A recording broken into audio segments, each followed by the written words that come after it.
ये चलान कर रहे हैं, देखिए बीच रोड में रॉन्ग साइड से गाड़ी चलाते हैं। आरटीओ ऑफिसर हैं ये, अरे रॉन्ग साइड से गाड़ी चलाते हैं। अब कोई ऑफिसर नहीं है, ड्राइवर हमको धमकी दे रहा है। करो चलान। कोई नहीं सर, आप सिपाही हैं, कोई आरटीओ गाड़ी नहीं। बीच रॉन्ग साइड से आप लोग चलाने सिखाते हैं दूसरे को, ड्राइवर के लिए।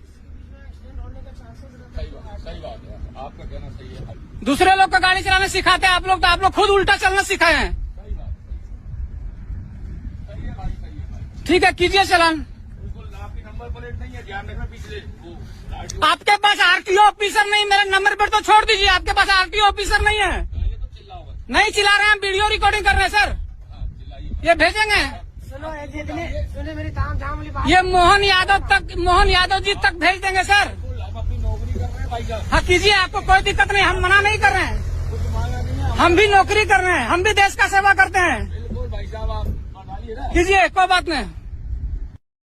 व्हिडिओ तर तुम्ही बघितलं मित्रांनो. मला एक सांगा, एकतर हा ड्रायव्हर आरटीओची गाडी घेऊन आलाय, त्याच्यावर आरटीओ असं लिहिलेलं आहे. हा दुसरा बेकार चोट आहे, याच्या अंगावरती हा ड्रेस मध्ये नाहीये, तो एमएसएफचा जवान आहे, त्याला गाडी अडवायची परमिशन नाहीये, तरी तो फोटो काढतोय मोबाईल मध्ये स्वतःच्या. आणि हा ड्रायव्हर भेंचोत भिकार चोट गाडीत असं वागतोय, आपला चेहरा दिसू नये म्हणून हाताने आपला चेहरा झाकण्याचा प्रयत्न करतोय.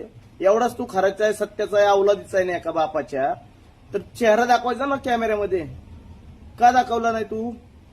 आणि कशावरती आहे? तर टी शर्ट आणि नाईट पॅन्टीवरती. तुझ्या बापाने वर्दी दिली का तुला ही? आणि असल्या बेकार चोटाच्या जो वर्दीत नाहीये, यांच्या हातात पोलिसांची गाडी येतेच कशी?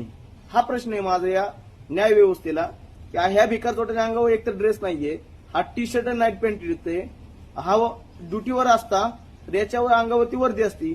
या भिकार चोटाच्या अवलादीच्या एका बापाची अवलाद हा जी नसलच, पण याच्या अंगामध्ये कसं काय, याच्या अंगावरती एकतर ड्रेस नाहीये, मग याच्या हातात गाडी कोणी दिली? सगळा धिंगाणा चालू आहे. न्याय व्यवस्थेचा, कायदा कानून सगळं यांनी कचरा करून टाकलाय या गोष्टीचा.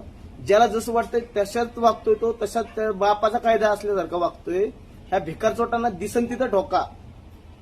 एकतर ड्रायव्हरला का रात्रभर गाडी चालवतो, त्याच्या पाठीमागे वेगळं टेन्शन. एवढी मोठी गाडी कुणाला घासली नाही पाहिजे, कुणाला काय अडचण नाही आली पाहिजे, आपल्यामुळे दुसऱ्याला त्रास नाही झाला पाहिजे, ऍक्सिडेंट नाही झाला पाहिजे. एवढ्या सगळ्या गोष्टी करत करत करत सगळे गाडीचे पेपर क्लिअर ठेवायचे, आणि असले भिकारचोट गाडीला आडवे येतात थोड्याशा पैशासाठी. मी तर म्हणतो, परत जर असले भिकारचोट आडवे आले गाडीला, ठोका डायरेक्ट आई घाल्यांना, दांडकी काढा, दांडकी. यांची गाडी वल्ल्या करून टाका यांच्या.